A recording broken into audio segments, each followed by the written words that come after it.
Lessons learned. Fuck. Shoot me. I like food. And fuck Greg and his bullseye barbecue sauce right up his fucking ass.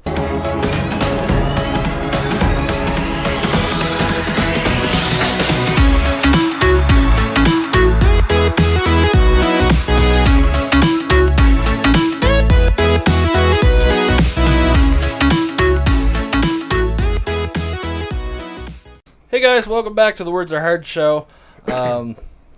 With me as always is the randomizer. We love the randomizer. Yeah, that's right. All hail the randomizer. Let us know down below in the comments what topics you would like to hear, along with your request. If we draw your topic out of the randomizer, we will fulfill your request to the best of our abilities. With that being said, let's find out what our topic is. Spin the wheel. Looks like Dave is just fucking balling. Let's be fair, Dave's really the only one other than us that have been giving us topics. So. Yeah, well, don't call out our lack of audience in the episode, Greg. That's the thing. We don't have a lack of audience. We have a lack of audience participation. Oh, you're getting called out, guys. Yeah, seriously. Yeah. You're not calling them out. You're wrong. You're calling us out. When a show like comes on air, when you're like sitting there watching Fox and like The Simpsons comes on, they don't go on and go, ratings are tanking. The Simpsons, you know what I mean? Like, fuck off, dude. No, he wanted us to talk about. I called it chef talk. Chef talk. Yeah, we wanted to talk about. He said, "Who's the best cook or chef among us? Include include our wives and girlfriends. Don't devolve it down to a single answer." I'm gonna get a whole episode out of this, and Greg's just like, fuck everything. No, that's the episode. Call it there. Mike's the best just like, our audience sucks, Mike. Like, this will be our best episode ever. So cooking, right? Yeah. I guess just kind of in general. So I don't include your girlfriends. I include your wives. Mr. Noodles. Include us. Started off with his first general question: who's the best cook? You got the three of us. You got Jessica, Samantha, and Katrina. Has Katrina cooked for you yet? She hasn't. No, she's offered. But I wasn't around. Are you too scared to take her up on it because you're scared that she's going to suck at it, and that'll be the one thing that you found that you can't I don't feel like that's it? going to be a deal breaker. No. That doesn't seem like... No, she... Alex seems like the kind of person where it's just like, oh, sorry, I suck at cooking. He's like, sweet, we'll get takeout. Yeah, we'll get takeout. That's more than true. That's more true than it should be, and I'm terribly ashamed of it. No, so she offered to make me shepherd's pie once, right? And I'm like, I love shepherd's pie. Oh, sweet. Yeah, sure, I'll come down after work. And then snowstorm. I'm like, fuck. Man, shepherd's pie in a snowstorm would be good. It would be, yeah. I started making shepherd's pie, but I'll do like, I'll cook down and shred up some chicken and make like a barbecue sauce with it. And I'll do like a pulled chicken barbecue shepherd's pie. Oh. See, and this is why I want to go back to when I said it the first. Mike, you're still my answer. And don't get me wrong. I love my wife. My wife is an amazing cook. She can cook really well.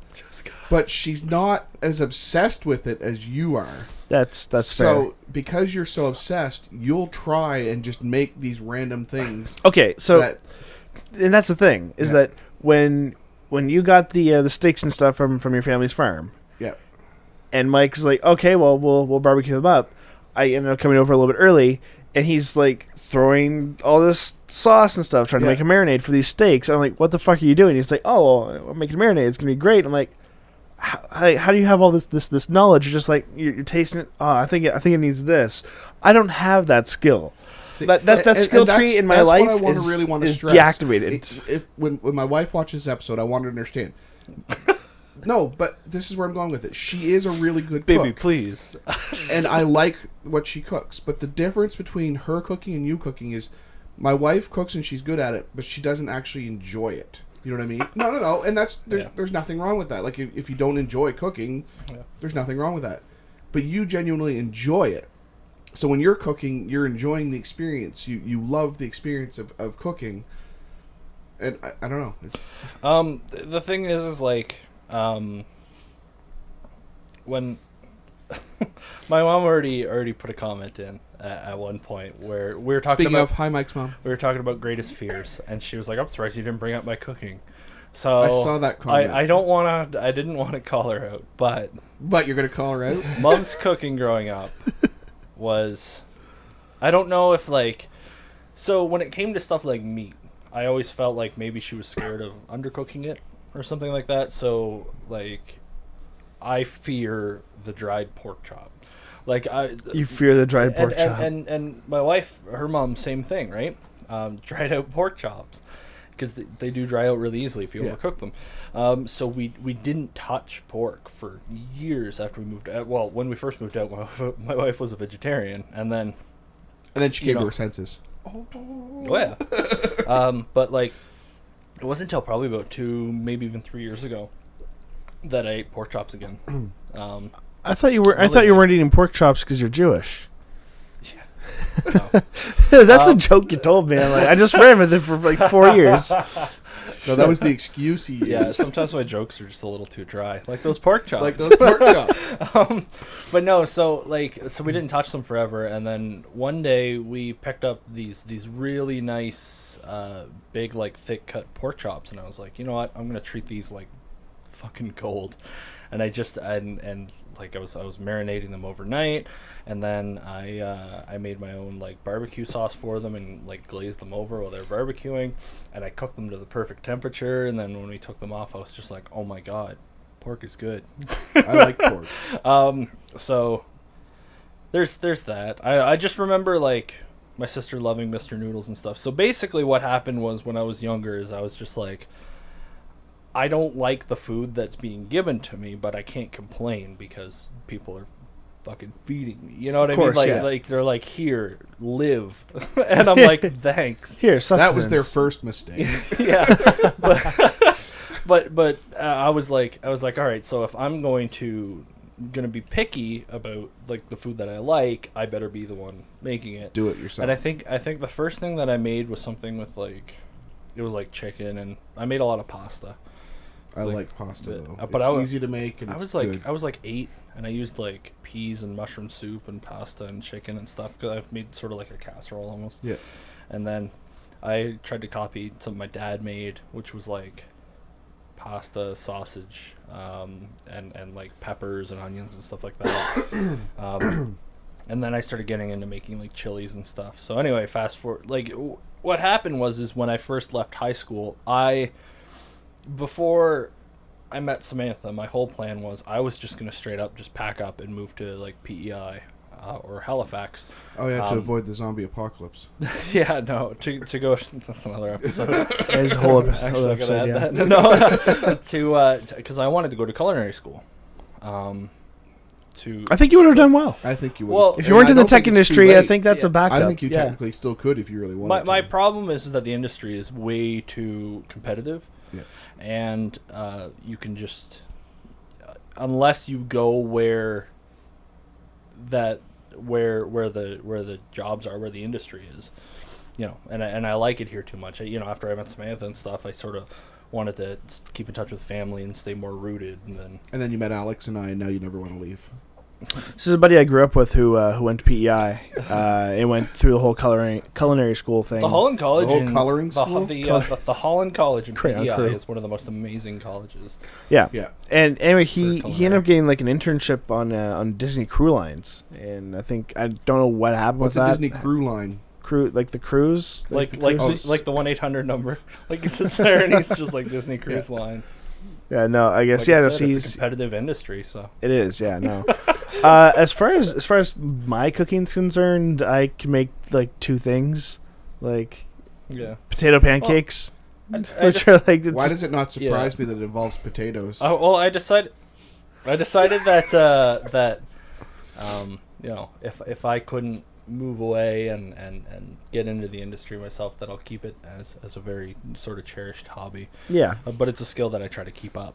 Exactly. But I had never made potato pancakes, let alone heard of them, until you told me about them. Yeah. And then you told me the process that you use, and then I went home and immediately made them, and I love them. Oh yeah, no, they're amazing. Potato pancakes. So that just goes to prove that yes, I'm not Jewish, because I had never had a latke before you. So there you go. So I want to open up a can of worms. Oh no! You were talking earlier. I've never cooked with those. You were talking earlier about when you first started learning to cook, you wanted to try something that your dad had done. So, who's the better cook, your mom or your dad? My dad.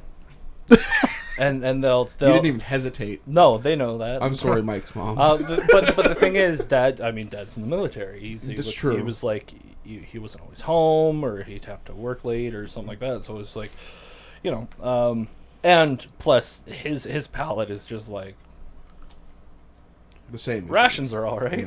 Yeah. Rations are pretty good. Like Dad had, we both like spicy food. I think my palate for spicy food is a little beyond his. He likes jalapeno stuff, not too intense. Yeah, and you're the guy that eats, 5-6 ghost peppers in one sitting? Samantha and I have moved to habaneros specifically. I prefer habaneros to jalapenos. Yeah. Like, they are hotter, but they're also a lot more flavorful, right? Yeah, That's the thing. They have more flavor. They have like this weird bright, like when you taste them, you almost think about the sun. You know what I mean? Like they're so. That's weird. There's such a bright, like crisp, like warm flavor to them. Yeah, I know exactly what you mean. Yeah, that kind of reminds you of like when you eat something like turnip or beets or like these dark root vegetables, you kind of picture like a grayish, like snowy day, like the weather we've had lately. But when you eat something like a habanero or something, you actually feel like a sunny Mexico, like yesterday afternoon. Yeah. Well, that being said, what's your favorite dish to make? What's your favorite thing to make yourself? To make for myself? Yeah. And see, if I said go to the kitchen and cook right now, what would you make? And this is the thing. It's not that I can't cook. Potato For me, pancakes? it's usually laziness. I can cook if I absolutely have to. And one thing that I do cook sometimes for myself and I really like is chicken Alfredo. And I'll get like the fresh chicken, cut it up, and put in like lots of peppers, mushrooms, onions, mix it all up in the sauce. Mm-hmm. That's the one thing I can make for myself. And it's nothing fancy, but Samantha and I will buy like a roasted garlic Alfredo sauce, and we'll use it. I like to put asparagus in it, but one day, I was like, man, I got to stop buying all these jarred sauces, and I started looking into stuff like different condiments that you can make at home. So like, I was like, oh, you can make honey mustard, you can make your own mayo, stuff like that. You can make your own ranch. I was like, okay, so I'll make all this stuff and I won't have to buy it anymore with stuff that I have. And then somebody was like, yeah, well, you can just make Alfredo sauce. I mean, it's just milk or heavy cream, garlic, Parmesan. Yep. And I was like, holy shit. It was like the first time that somebody points out that... the obvious? No. That was ironic. No, like when somebody's like, oh, I'm going to make mac and cheese, and you're like, oh, okay, I'll get the milk, butter, and cheese powder, and they're like, oh, no, I'm just going to melt down this real cheese and start boiling pasta, and you're like... It's heresy. Oh, my God, yeah, you're right. Mac and cheese is... mac and cheese. I mean, ultimately, that's all it is. And that's the thing. You're right that you can make pretty much anything that you can buy in a can for yourself. Yeah. A lot of people just don't bother because it's more convenient to get the can, right? Sometimes I don't think that it is, though. No. Like sometimes, like you can. Samantha makes this amazing sauce, which is like when I discovered basil, the amount of Italian cooking that I did just took off. I was like, this has the most amazing flavor, and I've never and suddenly I realized all these flashbacks. I was just like, oh, that's what was in that. That's what, you know what I mean? Yeah. And I was just like, holy shit! Like, it smells great, it tastes great. Put that shit in everything. She made this awesome, like pasta sauce, with just a whole lot of garlic and basil. Like, oh. For me, I mentioned that I can cook two things, right? Greg makes it. Oh, hold on. Oh. Please tell me you put bacon in your Alfredo. Not always. Once in a blue moon. What? Because I don't always have bacon in the house. So, I'll admit it. I don't like bacon. Oh. I can't sit down. Blasphemy. I can't just eat bacon. It's not filling. often it's too salty or greasy. It leaves a weird taste in my mouth. And it's a pain in the ass to cook. It's usually a huge mess. It splatters everywhere. That's why you cook it in the oven. Yeah, but that being said, bacon creates new levels of awesome in everything else. Yeah, bacon goes well in things. Yeah. I'm with you. I'm not a big fan of just sitting and eating just plain bacon. Yeah, but I like bacon with things. But yeah, if you're gonna make chicken Alfredo, do the whole world a favor and put bacon in it. I'll keep that in mind, actually. I'm the guy that's fried up bacon before and put it in a box of Kraft Dinner just because I wanted to add something to the Kraft Dinner. I've actively eaten like a pound of bacon by myself. Like me and Buddy bought so in my hometown. You told this story before. in my hometown for a little bit, there was this guy that was cutting his own meat. He was doing it for deer and stuff. Is that a euphemism for something? No.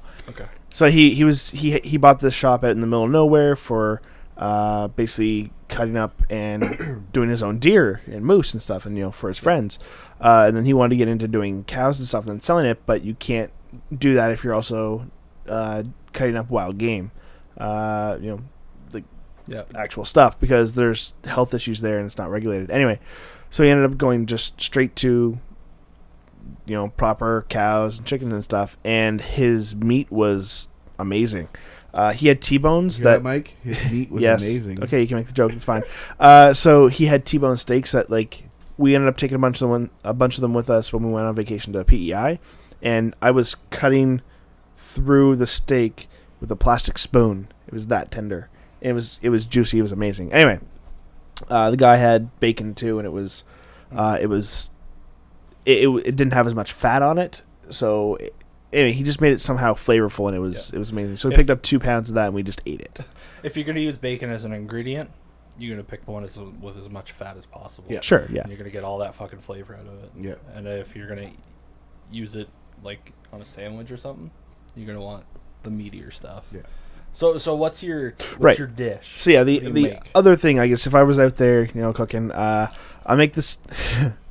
I make this pretty good stir fry, okay? It's like I'll either use chicken or beef. I thought for sure you were going to say that thing that your grandmother always made for you. Poutine? Yeah, poutine. I haven't even attempted to make that because it's such a long process, and you have to have the right mashed potato to grated potato mix, and it's a whole big process that takes years to perfect. And I watched somebody make Quebec style poutine râpé, which was essentially the salted meat inside of the potato. Yeah. But then they put cheese curds and gravy on it. Oh my god. And I was like, that actually makes it look palatable. I've never tried it with gravy, and I probably should, because I don't know, us Frenchmen just like our potatoes too much. So yeah, I make this really good stir fry that my mom started making for me when I was in high school, and I just kind of building off of it, beef? Right? I'll go either or. Lately I've been doing beef, but chicken is a little bit easier to kind of work with, but in that type of stir fry setting. But no, beef is just as good. But I will admit, when I was in when I was in college and I was trying to make it, it hit me. The secret to a stir fry is to stir while you fry. And it was 5 years ago that I figured that out. I'm done with him. And it 5 or 6 years ago I figured that out. As I'm stirring, I'm like, oh my god. I had an existential crisis. I'm like, funny. How is this a thing? I think the big secret to it is keeping your vegetables crisp. Yes. And then balancing your flavors. Your salty, your sweet, your sour have to be fucking. Yeah, pretty much. Level. I'm getting better at it, but there's this guy that I lived with in college, who is an amazing cook. He would just get you to do things that. Did he have the best meat too? No, he did not.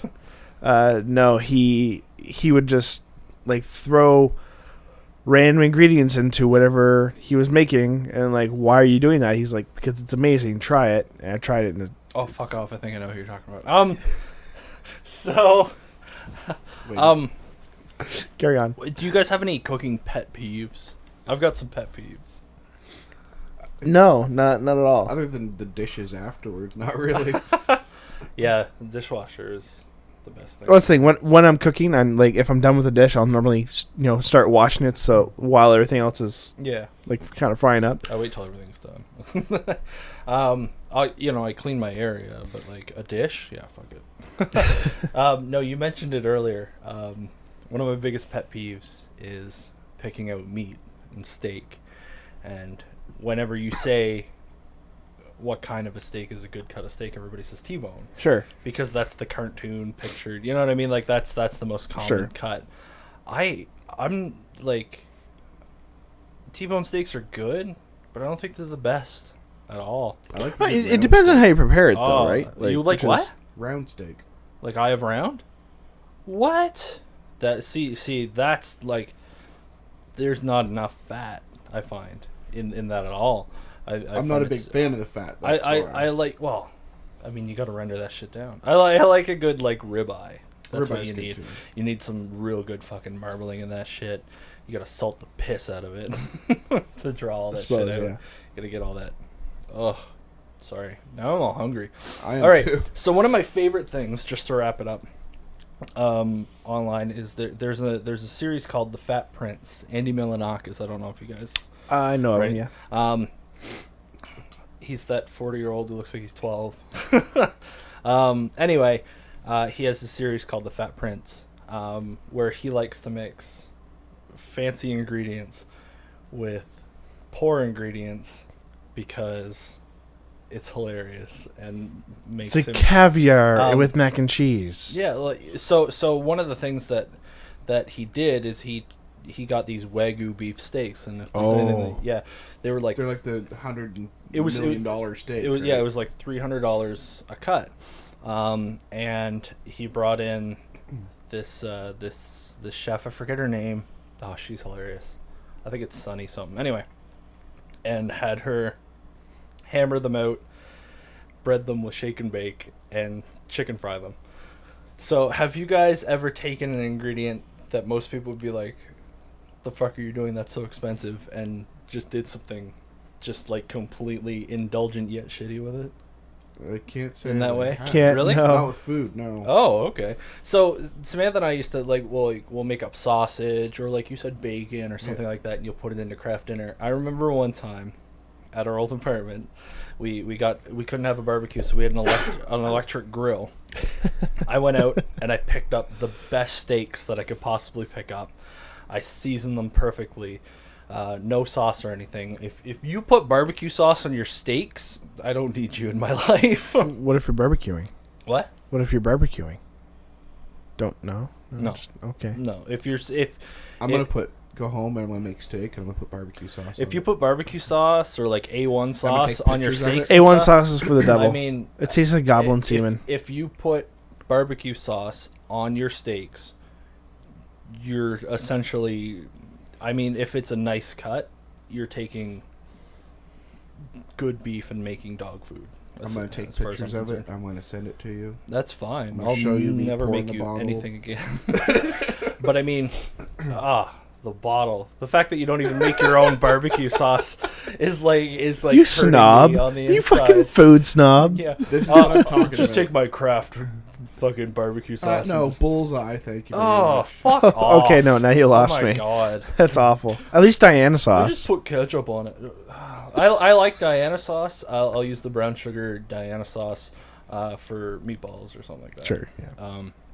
But I mean, when you have a good cut of meat, treat it well, and it will taste good for you. You don't need to, you know what I mean? Treat it well, and it will treat you well. Yeah, exactly. Isn't that true of all meat? And make your own fucking barbecue sauce. But anyway, no. So one time I picked up these beautiful ribeye steaks. They were like $20 a piece down at the Victory Meat Market downtown. I seasoned them perfectly. We had an electric grill, like a griddle. And I got these beautiful grill marks on them and grilled them up. They were picture perfect. And then I sliced it up, good medium rare, and put it into a big pot of Kraft Dinner. And I ate Kraft Dinner and fucking ribeye strips. But like, yeah, it was like $40 of steak, like these two beautiful steaks. I see nothing wrong with that. And I just sliced them up and tossed them in there, and I was just I'm like, a fan of Kraft Dinner, yeah. And putting things in Kraft Dinner, like sriracha. I put my wife just shakes her head at me, but I'll put sriracha and crab. I'll take a can of tuna, mix that in with the Kraft Dinner, put some sriracha sauce in it, mix it all together. I know it sounds gross, but it tastes really good. No, canned tuna. You can go die in a fire. Lessons learned? Greg's the devil. My lesson learned is Mike's a food snob. It's not really a lesson learned for me. It's a lesson learned for you guys. Wow. Lessons learned. Fuck. Shoot me. I like food. And fuck Greg and his bullseye barbecue sauce right up his fucking ass. His fucking bullseye using fucking dirty barbecue sauce on your beautiful steak ass. Hey guys, thanks for watching that episode of the Words Are Hard show. Let us know down in the comments below your favorite and least favorite dishes that you like to make. Also, let us know any of the topics that you'd like to hear along with a request. And if your topic's drawn, we'll do that request to the best of our abilities. If you would like to follow us on social media, you can find the links in the description. We got Facebook, we've got Twitter, we got Instagram. Lots of fun and crazy shit going on there. Woo! You can also find the link for the shirt store down in the description. You can buy some sweet, sweet shirts. But we also have mugs and water bottles and all kinds of cool stuff like that. You can get our faces put on fucking anything you like. If you want to subscribe to our channel, you can click the channel icon here between Alex and I. If you want to watch our previous episode, you can click over here between Greg and I. Thanks for watching.